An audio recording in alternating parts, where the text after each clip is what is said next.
Hoje vai ser top, hoje vai ser maneiro, hoje vai ser épico. Roda a abertura.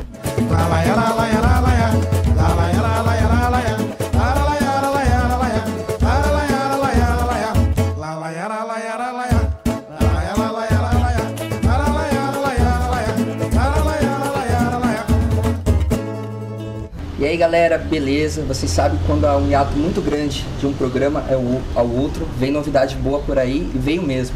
Ele provou seu vulgo não só em Itatiba, em região, mas como no Brasil inteiro e na Europa.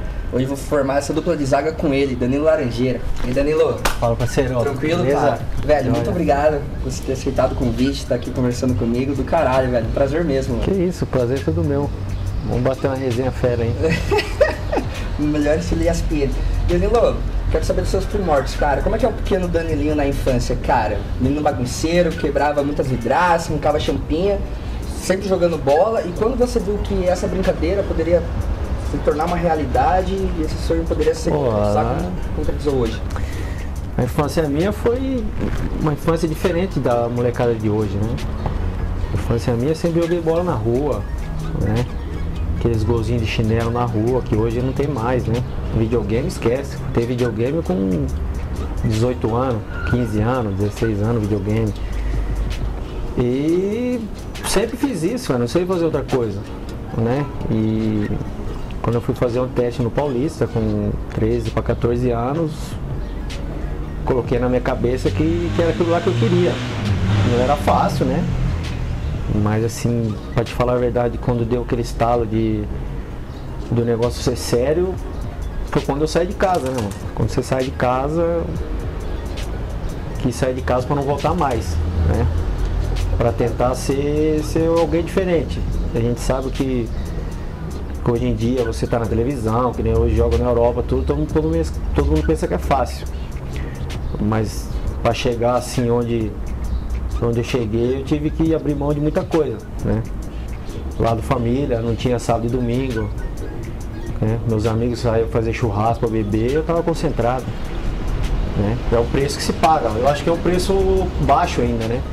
Pelo que o futebol proporciona, porque não é porque eu sou jogador de futebol, mas é o esporte mais querido do mundo. Mais querido e mais fantástico do mundo. Então, foi isso. Quando eu saí de casa, falei, é isso que eu quero e isso que eu vou lutar para ser. E graças a Deus e graças a muitas pessoas que me ajudaram nessa caminhada, eu consegui realizar. Dessas pessoas que te ajudaram, você falou que chegou no Paulista com 13, 14 anos. Quem te levou para fazer o teste e como foi essa experiência de já estar num clube assim? Quando eu fui pro Paulista, ainda chamava ET Jundiaí, né? E a sede era em Valinhos, e quem me levou foi o Nogueira, né? Um abraço pro Nogueira. Grande abraço, Nogueira. Me salvou, hein? Foi ele que me levou. Fiz um teste, não esqueço até hoje, que foi em outubro. Foi o mês de outubro, e em janeiro eu já fui pra ficar alojado e fiquei lá até os 18, foi quando eu estreiei no profissional. Você estreou com 18 no profissional no ano de 2003? Isso, no jogo em Recife, contra o Sport. Que bacana, mas nesse ano de 2003 você também foi emprestado pro Ituano. Como é que se deu essa passagem? E no próprio Ituano você foi campeão da Série C, cara. Como é que foi essa transição? Então, a gente jogou o campeonato da Série B pelo Paulista, né? Acabou não classificando, naquela época classificava 8, né? 8 times. A gente não classificou e o Ituano estava disputando a Série C e foi 5 jogadores emprestados, né? Foi eu, Amaral, que depois jogou no Vasco. Aquele Amaral? Não o Amaral Vesguinho, o outro. Que é meu amigo, o Julinho, o lateral, o Isaías e o Buzeto, o goleiro, que foi que me salvou quando eu fiz a estreia no profissional.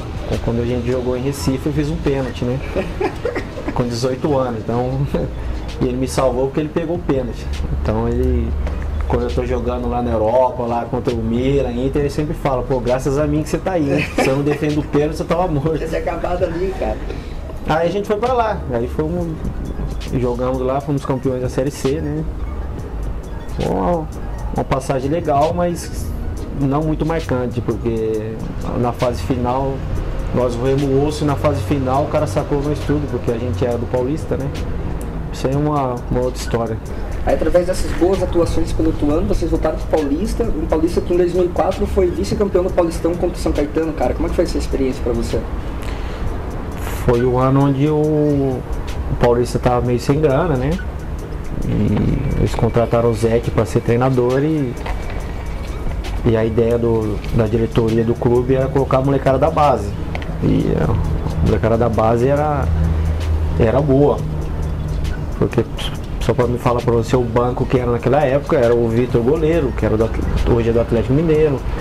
Caralho. Tinha o Christian, que jogou no Corinthians, aí fez sucesso, o Hever era reserva. Então, pra você ter ideia como é que a base do Paulista era boa. E a gente fez história, ganhamos de 4-0 do Santos, de Robinho, né? Robinho, Diego, Elano, aquele timaço do Santos. Mas na final o São Caetano era muito forte para nós. O São Caetano era muito bom. Mas foi boa, foi uma experiência legal. Graças a essas boas atuações, eu suponho que vieram propostas. Aí no ano de 2005 você chega no Atlético Paranaense. Por que o Atlético Paranaense? E quais outras propostas se vieram? Quais propostas vieram para você? Não, porque o Atlético foi o Atlético que quis me levar logo no final do campeonato do Campeonato Paulista, né? Uhum. Depois da final eles fizeram a proposta pro Paulista e o Paulista não quis me vender, não quis abrir negociação e eu tinha só mais 6 meses de contrato. Então não chegaram a um acordo com o meu empresário e acabei fazendo um pré-contrato com o Atlético. Se chegou outras propostas, nunca quis ouvir, porque eu já tinha dado a palavra para o Atlético, né? Já tinha assinado o pré-contrato, mas não só por ter assinado, já tinha dado a palavra para o presidente e acho que foi uma escolha justa naquele momento. Foi pra caramba porque você fez história lá, que eu já vou abordar, mas você chegando no Paraná, como é que foi essa sua adaptação e qual jogador te ajudou mais, cara? Lá eu cheguei e fui logo pro time B, porque naquele ano o Atlético disputaria a Libertadores e acho que até esse ano o Atlético jogou com um time o Campeonato Paranaense e um time o Campeonato Brasileiro, com o Fernando Diniz, eu acho que esse ano também. O presidente tem umas ideias inovadoras, então o time B iria jogar o Campeonato Paranaense e o time principal, que um ano antes foi vice-campeão, né, brasileiro, em 2004, iria disputar a Libertadores. E eu acabei jogando no time B, tal, fiz alguns jogos, aí foi, né, porque até então era novo, para disputar a Libertadores, de repente não, né, aquela mística de o cara tem que ser experiente para jogar Libertadores, mas ali acabei ganhando a vaga no campo, né? E joguei alguns jogos ainda com o time B e logo fui para, né, considerado time A do Atlético quando estava se preparando para a Libertadores. Você tocou num ponto interessante, porque nesse seu capítulo com o Atlético, principalmente no ano de 2005, eu vou fazer 2 temas assim. Esse estadual de 2005, que graças a uma campanha de 72% de aproveitamento, vocês fizeram a final contra o Curitiba, né? Esse daí foi seu primeiro Atletiba, qual que era a emoção de estar lá? Vocês foram campeão, um jogo adverso, já que no primeiro jogo você perdeu. E como é que foi essa emoção de jogar um Atletiba valendo um estadual, cara? Um menino tão novo assim. A gente tinha... Aquele campo ali era difícil, aquele ano ali, a gente não... Desde o começo tinha a mística da Arena da Baixada que podia vir quem viesse que não ganhava lá dentro. O time do Curitiba era um time bom, mas não ia aguentar a gente lá dentro, né? E foi o que aconteceu. Ganhamos o jogo, se eu não me engano, de 2-0 e levamos para a decisão por pênalti e fomos felizes ali. Mas aquele ano ali foi especial, foi a Libertadores, né? Foi a Libertadores, porque ali caísse quem viesse, antes dos 15 minutos era lei. Antes dos 15 minutos do primeiro tempo já estava 1-0 para nós. Cara, você falou de Libertadores que eu ia abordar, você abordou muito bem. Vocês classificaram em segundo num grupo difícil com 10 pontos, aí nas oitavas pegaram o Cerro Porteño, ganhando nos pênaltis. Mas em qual momento você pensa assim, caralho, velho, esse sonho de ser campeão da Libertadores pode ser real? Em qual momento? Quando o jogo contra o Cerro ou contra aquele massacre contra o meu Santos, querido 5-2? Quando que foi que, caralho, mano, vamos chegar e dá pra ser campeão? Foi quando a gente ganhou do Santos, do seu Santos na Vila Belmiro. Quando a gente faz os 2-0 do Santos na arena, com 2 gols do Aloysio Chulapa.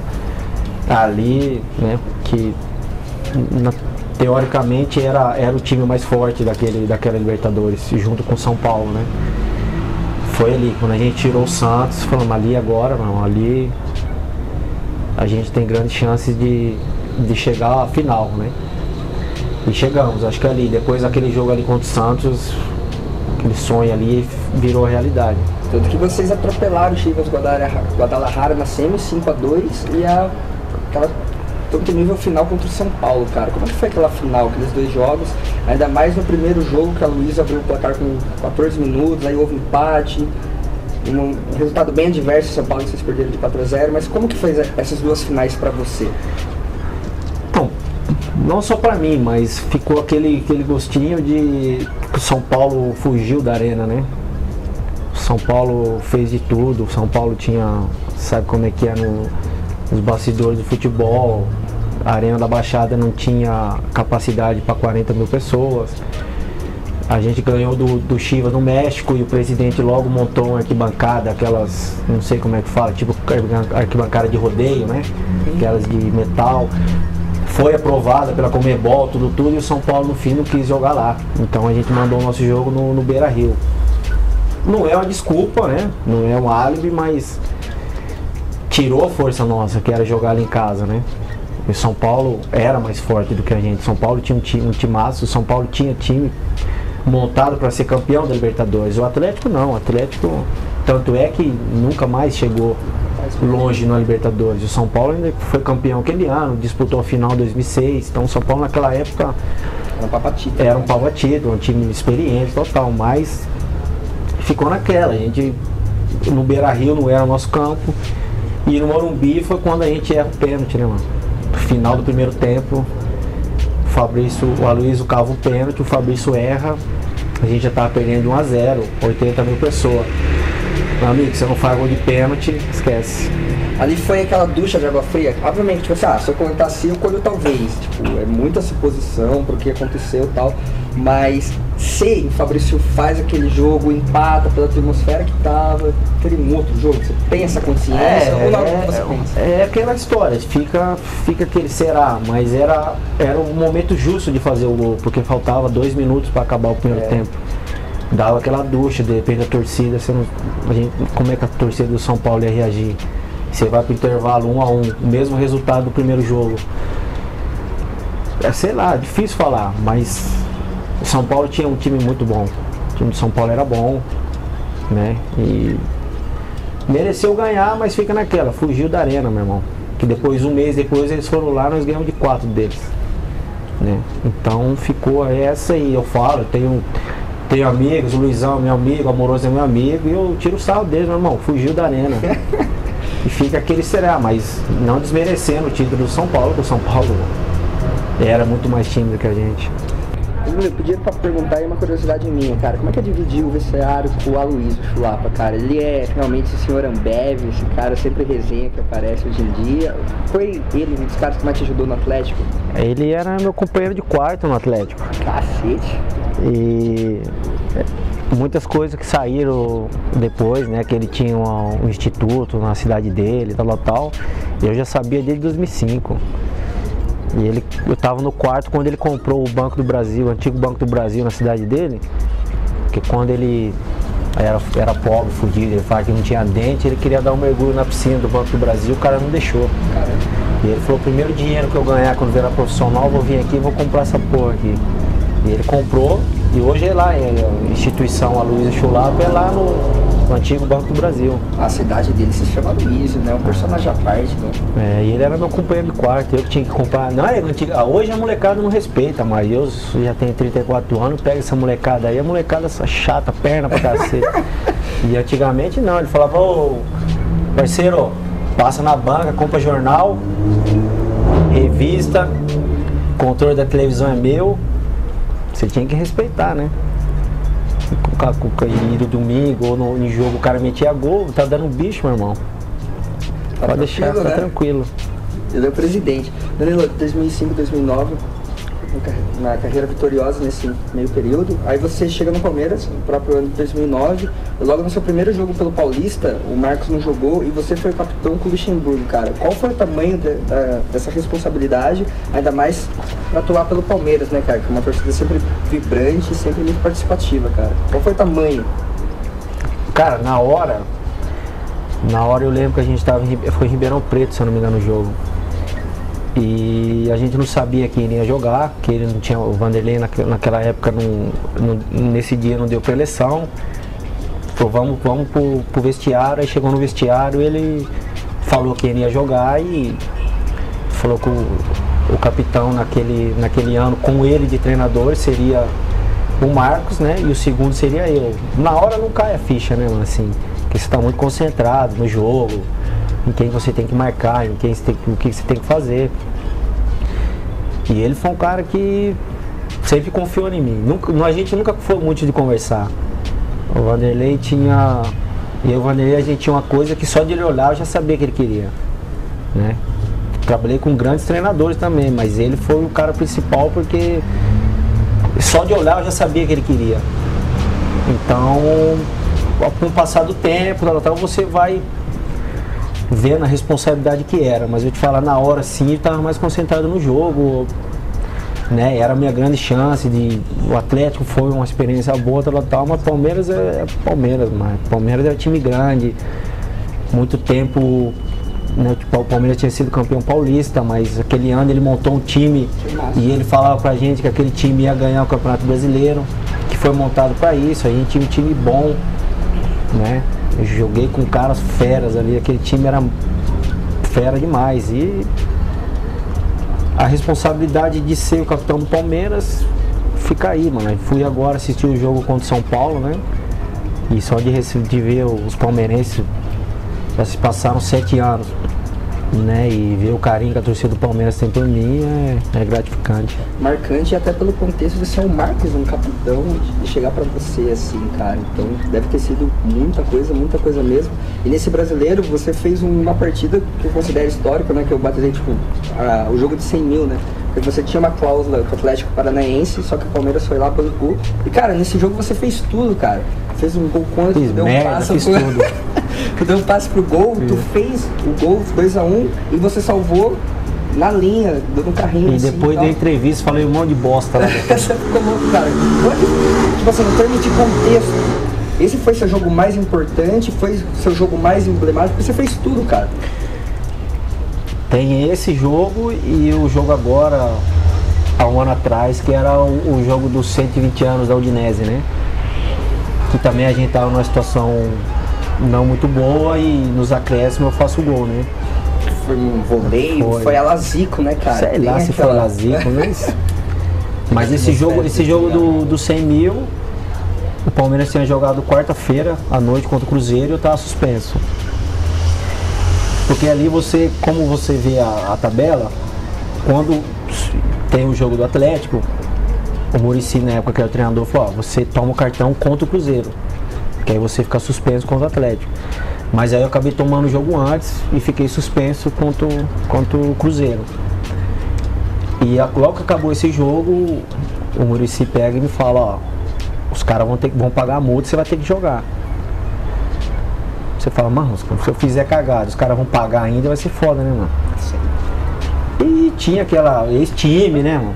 Tudo, e acabou dando tudo certo. Foi a lei do ex aplicada ao quadrado, né? Deu tudo certo. Tudo foi certo. Foi tudo, ficou pra história. Ficou esse campeonato, é bem emblemático para os palmeirenses em 2009, porque da 21ª rodada até a 33ª vocês lideraram. Só que faltando 4 rodadas, vocês não só perdem o título, como não classificam para a Libertadores. Cara, o que aconteceu ali? Vocês acham que foi soberba ou foi um baque contra o jogo do Flamengo, que vocês perderam 2-0? O que aconteceu pro Palmeiras não ganhar esse título, que tava tudo caminhando para isso? O jogo do Flamengo, que era um jogo onde a gente tinha 2 resultados, né? Que era um empate ou a vitória.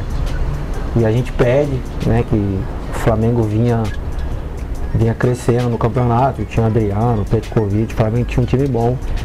Mas eu acho que quando a gente não soma ponto contra o Santo André, quando você não toma ponto com o Santo André, contra o time Náutico, a gente perdeu contra o Náutico em Recife. Para você ser campeão, você não pode deixar de somar ponto com esses times. E se falou muita merda, que o grupo era rachado, o grupo aqui, porque quando ganha é unido, família, né? Família do caralho. Futebol hoje não é essa, é ser profissional, mano. Você é pago pra isso. E quando perde, falou que tinha picuinha, que o grupo é rachado. Isso é uma mentira. A gente perdeu jogadores importantes por contusão, né? No caso do Pierre, o Cleiton Xavier, né?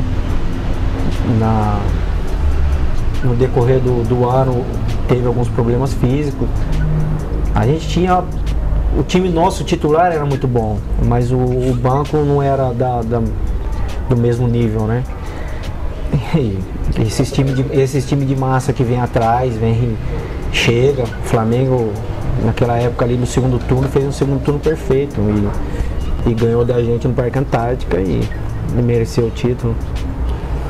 Qual balanço você faz esse ano, 2009, por todo esse contexto? Porque de 38 jogos você jogou 35, pela ESPN você foi eleito o melhor zagueiro. Qual balanço que você faz desse seu ano no Palmeiras? Apesar dessa diversidade, você foi extremamente bem, extremamente o ano é uma bosta, meu irmão. Porque você ganha prêmios individuais, é uma bosta. Eu não jogo tênis, mano. Eu não jogo tênis, jogo sinuca, eu jogo futebol, depende do meu time. Eu queria ser campeão brasileiro. Fui lá pegar o prêmio porque os caras me obrigou. Sério, por você nem iria? Não, eu fui o melhor zagueiro. O melhor zagueiro foi o cara do Flamengo que foi campeão. Seleção do campeonato. Seleção do campeonato não existe. Seleção do campeonato era o Flamengo. Seleção da Champions League. Quem que é a seleção da Champions League pra você? É o Real Madrid, pô, que foi campeão. Não adianta. Quem é o melhor do mundo? É o Cristiano Ronaldo, foi campeão de novo. E eu penso assim. Entendeu? Quem ganha título é o melhor. E naquele ano a gente ficou perto. E tá legal, prêmio individual, bacana. Fica lá na estante lá de recordação, pra você contar pro seu filho, contar pros pingus que vai lá em casa encher o saco, mano. Mas não era, a coisa que eu queria era ser campeão brasileiro. Nada valeu. Valeu, esforço, valeu, legal, reconhecimento, né, da imprensa, da mídia, tal, que agora tem esse monte de merda que fala, esses jornalistas de computador aí que nunca chutaram a bola, acha que sabe mais de futebol do que os outros. Os caras falam que Vanderlei, Felipão tá ultrapassado. Isso é ridículo, mano. Isso aí dá até nojo ver futebol, esses programas esportivos hoje. Porque essa opinião é um dos motivos que você também não vai para os programas esportivos, cara. Você não aguenta esse tanto blá blá blá, nem que estudou, mas nunca chutou uma bola. Não, você tem que respeitar a opinião do cara. Mas você tem que respeitar, mas você tem a sua, né? Você não sou obrigado a concordar com o cara. Mas hoje falam muita merda. Muita merda. Quem tá ali no meio da bola sabe que tem muitas coisas que você não pode falar, né, mano? Tem que respeitar, tem que ter ética, aquela porra, mas... Aí esses mesmos caras aí, esses computadorzinhos, falam que o futebol tá chato. São o mesmo cara que esses aí que deixaram o futebol chato. Esses caras aí, ó, que o treinador perde 2 jogos, começa a derrubar, tem que derrubar o treinador. Foi assistir o jogo do Palmeiras, agora o Palmeiras ganha de 3-1, os caras xingando o treinador. Tá louco. Aí agora o Palmeiras ganhou do Grêmio, timaço, vai ser campeão. Aí muda de opinião em 3 dias. E pra viver tudo isso daí, desse contexto da bola, se você ganhou o melhor do mundo, se você perdeu, você não presta, cara. Quão chato isso daí, quão psicológico você tem que ter pra aguentar tudo isso aí? Dá vontade de mandar meio mundo se fuder. Faz parte da função. Faz parte, pô. Isso é o preço pequeno que você paga. Do que o futebol te dá, te proporciona, dá. O meio de futebol é muito bom, o vestiário, o jogo, concentração, por mais que seja chato, mas esse meio de futebol, os 90 minutos é bacana. O pós-jogo que é chato pra caramba. Mas faz parte, acho que vale a pena pelo que o futebol te proporciona. Cara, espero que tá indo bem e não te irritando. Relaxa, não. Tô tranquilo por enquanto. Tá de boa. Tô salvando. Essa passagem de 2009, 2011 pelo Palmeiras, aí chega uma proposta da Europa que é a Udinese. Esse meio termo chegou outras propostas de outros clubes europeus, ou foi só a Udinese? E por que a Udinese? Não, nesse período tinha algumas coisas assim, mas não era interessante. no momento, né? E chegou ao Udinese e todo mundo tem um sonho de jogar na Europa e eu acho que a Itália era um bom lugar para mim ir. Eu estava numa idade boa, eu tinha 27 anos e eu tive o Antônio Carlos, que foi zagueiro do Palmeiras, da seleção brasileira.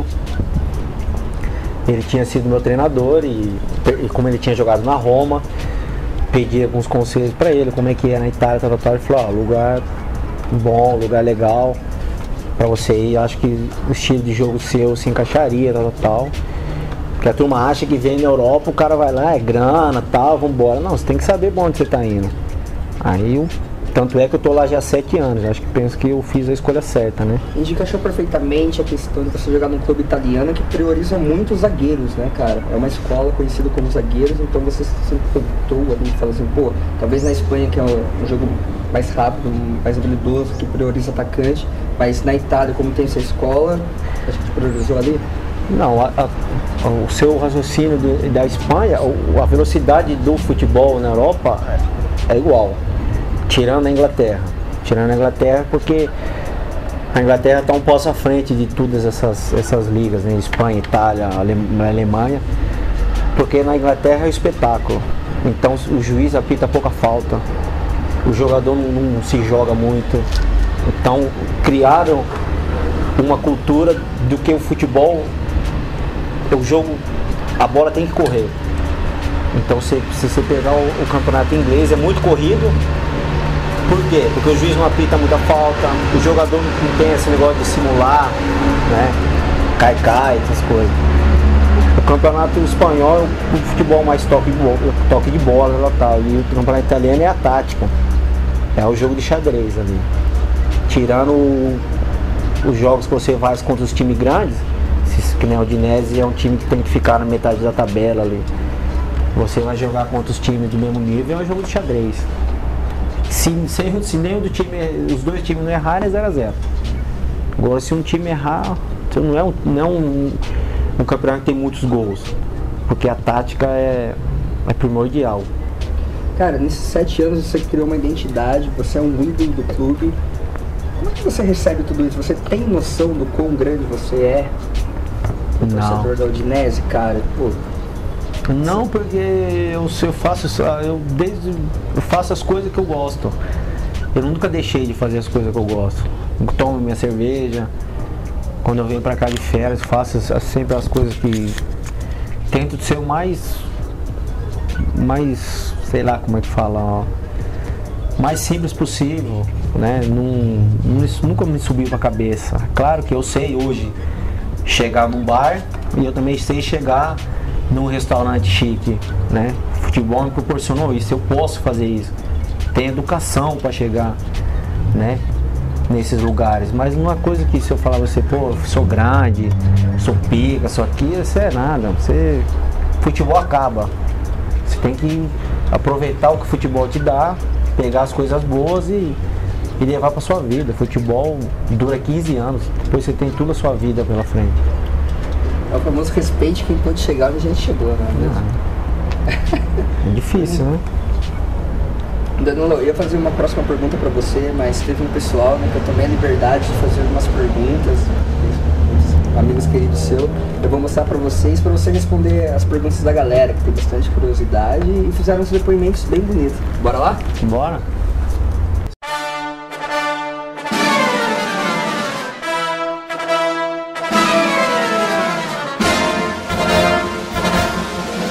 Galera, eu vou apresentar pro Danilo umas perguntas que os amigos queridos dele fizeram e depoimentos e tal, de muitas perguntas que eu iria fazer, mas já anteciparam, no melhor estilo Domingão no Faustão, resenha ESPN. Bora lá? Danilo, primeira pergunta pra você, meu querido. Essa figura. Fala, Caíto, fala, Dani. Pô, passando aí pra dar um abraço em vocês, falar do meu irmão, monstro. Sabe que eu admiro ele muito, tá ligado? Não precisa falar muito. Mas vamos lá, deixar uma pergunta aí pra ele.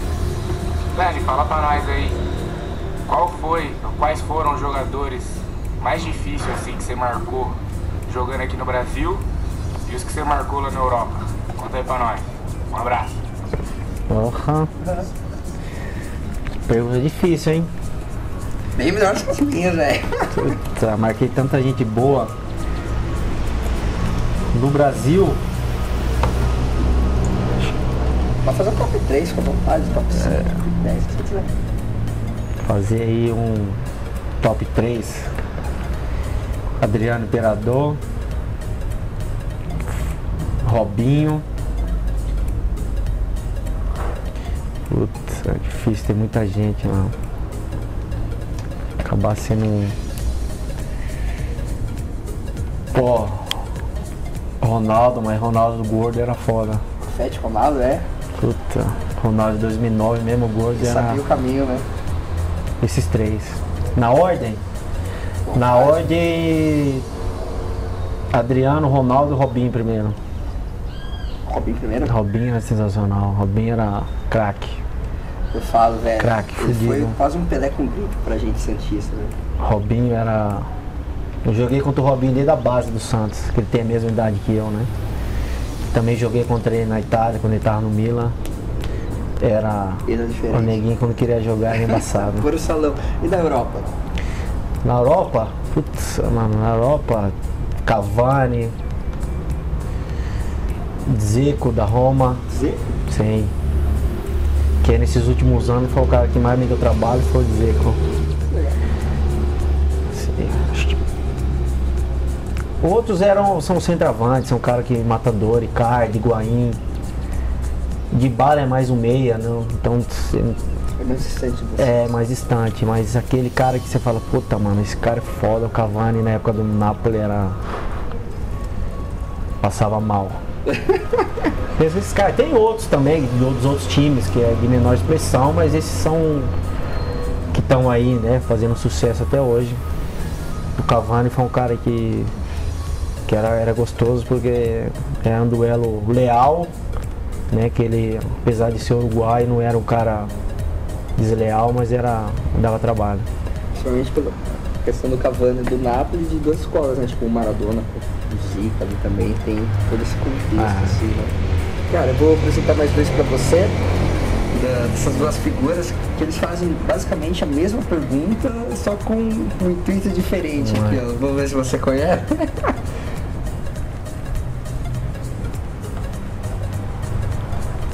Então, falar do Danilo Certeza que ele tava de greve dos caminhoneiros, né? Eu tive uma convivência grande com ele, né? Desde moleque. E é um moleque sensacional, um moleque muito profissional, um moleque que almejava chegar no topo da carreira e ele chegou, graças a Deus. Então o que eu tenho a dizer é que eu acompanhei, né, desde o início da carreira dele e ele sempre foi essa pessoa fantástica, humilde e com muito mérito chegou onde chegou, que foi na Udinese, né? Passou pelo Palmeiras, Atlético Paranaense e todos os times que ele passou por destino, né? Ele acabou sendo capitão e merecido. Ele é um craque dentro de campo e fora dos campos ele é melhor ainda. Quem o conhece que o diga isso. Um grande abraço, parceiro. E minha pergunta é o seguinte: se você vai encerrar a carreira no Timão, hein? Presta atenção, veja bem o que você vai responder aí. Um abraço. Você quer que eu mostre o próximo? Você quer que eu mostre o próximo, já que é a mesma base de perguntas, já dá pra responder os dois e mandar um abraço, pode ser? Beleza aí, Caio. Bem Obrigado intencionado. aí pela oportunidade Grande no moço. Sabe, Lu? do seu canal aí, dessa entrevista aí. E eu queria dizer o seguinte, falar do Danilo é a coisa mais fácil, né? Ele como jogador, pra mim é um craque, ainda mais que defendeu a camisa do time que eu tanto amo. E como pessoa, como amigo, pra mim é um irmão. Não tem palavras aí pra descrever isso.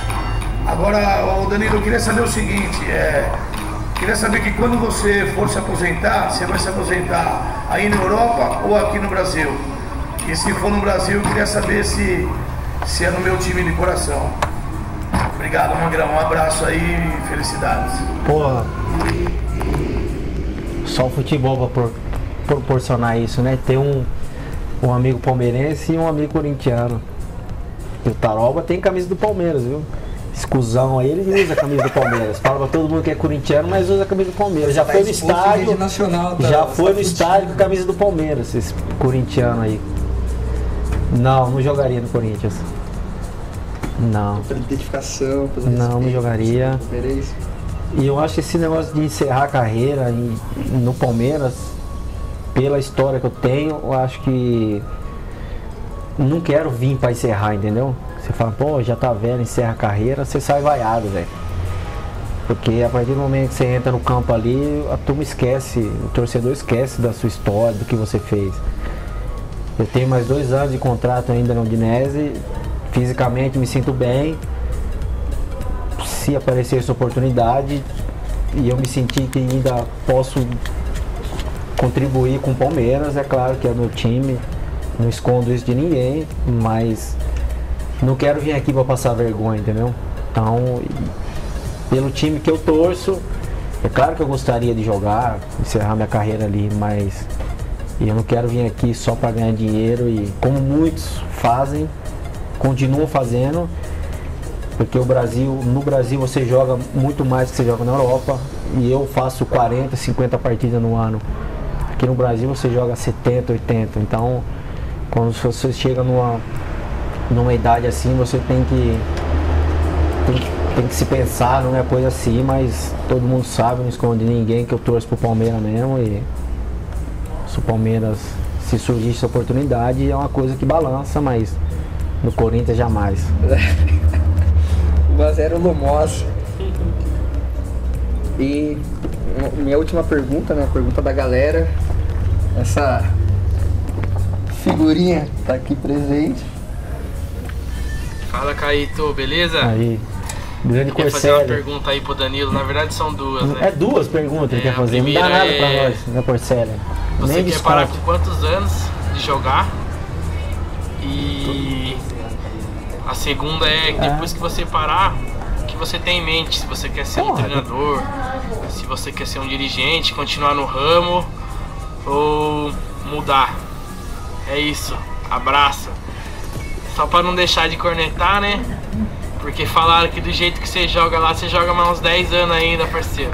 Tamo junto, abraço. Ó, que amigo é esse? Quer que eu pare de jogar já? Ó, galera, quer encerrar sua Quando carreira. você encerrar a carreira, quando você encerrar a carreira. Não, eu acho que pretendo jogar mais uns 3 anos. Tem mais 2 anos ainda de contrato e penso que até os 37 eu consiga jogar em alto nível também. E tem que saber o momento de parar, porque senão os caras fazem você parar. Então é melhor você, né, se olhar no espelho e falar, deu. Não sei. E pretendo ser treinador assim futuramente. Pretendo estudar depois, ficar na Europa, estudar e quem sabe ser um treinador de categoria de base, ser um treinador futuramente assim de um time, mas hoje eu não penso exclusivamente em jogar. Só em jogar. E esse cuzão que fez essa pergunta aí, vai lá ver como é que é o futebol. Que o cara acha que eu tô lá roubando, que ele vê na televisão, aí a televisão só mostra onde tá a bola, né? Eu quero ver que ele vai ver lá o tanto que a gente corre. Mas não, ainda penso ainda só em jogar, me divertir agora uns 3 anos aí. Tá vendo que eles correm, Vitinho? Você não corre, né? Podre. Desconto lá na loja, lá nada, né? Um abraço pro carteiro aí, Vitinho. Pra encerrar, tem um quadro que eu gosto, assim, ou pelo menos mente bem pra caramba, né? Que é o bate-bola, que é perguntas e resposta rápida, mas bola no mato, joga de campeonato. Vou fazer merchan da cerveja aqui, tá parecendo uma cerveja? Não, né? Fica à vontade. Ó. Mas hoje vai ser mais um amistoso, assim, então dá pra você ficar mais tranquilo e tal, porque eu tenho bastante curiosidade nessas respostas. Vai lá, manda aí. Bora lá? Bora lá pro bate-bola, galera? Quem era seu ídolo na infância e quem é seu ídolo hoje? Cara, ídolo no futebol, cara, meus ídolos nenhum era da minha posição. Eu comecei a gostar de futebol, vendo o Edmundo, Marcelinho Carioca, Viola, esses caras assim que eu assistia jogo, né? Naquele época que tinha aquela rivalidade, Corinthians e Palmeiras, Marcelinho Carioca, Vampeta, esses caras assim, da minha posição, sempre. Cara, era um cara que quando eu jogava no Paulista, a gente era gandula de domingo, pra ganhar 20 conto, né? Foi um cara que quando ele jogava na Ponte Preta me chamava a atenção, que era um zagueiro já diferente, que era o Fábio Luciano, que depois veio a jogar no Corinthians, no Flamengo. Era um cara, né? Isso, era um cara que me chamava muita atenção, que ele era muito técnico, tudo. E atualmente o melhor zagueiro do mundo é o Sérgio Ramos, disparado. Não tem uma sombra de dúvida que ele é um cara que na posição é disparado melhor. Macarronada ou feijoada? Pô, feijoada. Sem sombra de dúvida? Sem sombra de dúvida, com uma caipirinha ainda. O que arrepia mais, o hino da Champions ou Morteiros e Sinalizadores da Libertadores? A música da Champions League. Escutei só 4 vezes, mas balança. André Bocelli ou Zeca Pagodinho? Cara, não sou muito fã do Zeca Pagodinho não, pra te falar a verdade, viu? Cacete, cara. Eu gosto de samba, mas ele não é um cara que curto mais ali do Cruz, Fundo de Quintal. Sou muito chegado no Zeca não. Dá pra balançar pro André Bocelli? Eu também não gosto também. Não sei de nada. Se você mudasse aí, o Zeca não curto muito não. Samba ou ópera então? Samba raiz, curto samba, mas o Zeca não é um cara que eu escuto antes de jogo não. Você escuta antes do jogo? Escuto samba, escuto rap, Racionais, escuto rock também, dependendo do jogo. Chegar bolado, né? Você tem que até levantar a sua adrenalina, né? E ultimamente até os rock eu tava escutando. Mas o que eu mais escuto antes de jogo é aquele samba raiz, Fundo de Quintal, Lino Cruz, Amir Neto. É estranho porque esse pessoal é do mesmo pacote do Zeca, né? Mas o Zeca não é um... Do Cacique de Ramos, mas ele não chegou, né? Respeito quem gosta, mas não curto muito não. Porra, gosto pra caralho. E a última pergunta pra encerrar, Danilo. Ó, fazer um gol no último minuto, você já fez, ou salvar o gol em cima da linha? Salvar o gol. O gol do zagueiro é a defesa mesmo. Porque se você faz um gol na partida é o bônus, né? Seu. Você ali, você é pago para defender. E quando você tira uma bola em cima da linha, ou seu time, você joga um jogo onde seu time não toma gol, você sai satisfeito. Então eu prefiro salvar um gol em cima da linha do que fazer um gol. Maravilha. Lô, muito obrigado, cara, pela presença, foi um prazer. Que isso? Porra, o prazer é meu. Mesmo, velho. Caralho mesmo. Muito maneiro, cara. Eu vou agradecer a galera que ajudou esse programa a ser feito e tal. Os editores, mãos pesadas, nossos queridos Spielberg. E hoje tem muita pessoa, velho. Melhor estilo do programa da Xuxa. Tem que agradecer à Secretaria da Cultura, ao Washington, agradecer o pessoal que fez as perguntas, do Moss, Vitinho Corcélio, da Laranjeira, que sempre aparece, sempre comentado, aparece mais do que eu no próprio programa aí, o Taroba. E agradecer a todos vocês que assistem o programa, que gostam, fingem que gostam, mente pra caralho falando que gostam. E novamente o Danilo, que em nenhum momento recusou, desde o princípio, ele fechou comigo esse programinha para um cara que marcou Neymar, Ronaldo, Imperador, Dybala, Higuaín, né? Nem pra focar pro Caíto, né? Pelo amor de Deus, velho. Muito obrigado, galera. Curtam, compartilhem, faça esse programa chegar, sei lá, no Serginho Chulapa, no próprio Robinho, na ESPN, que seja, porque vai ser do caralho.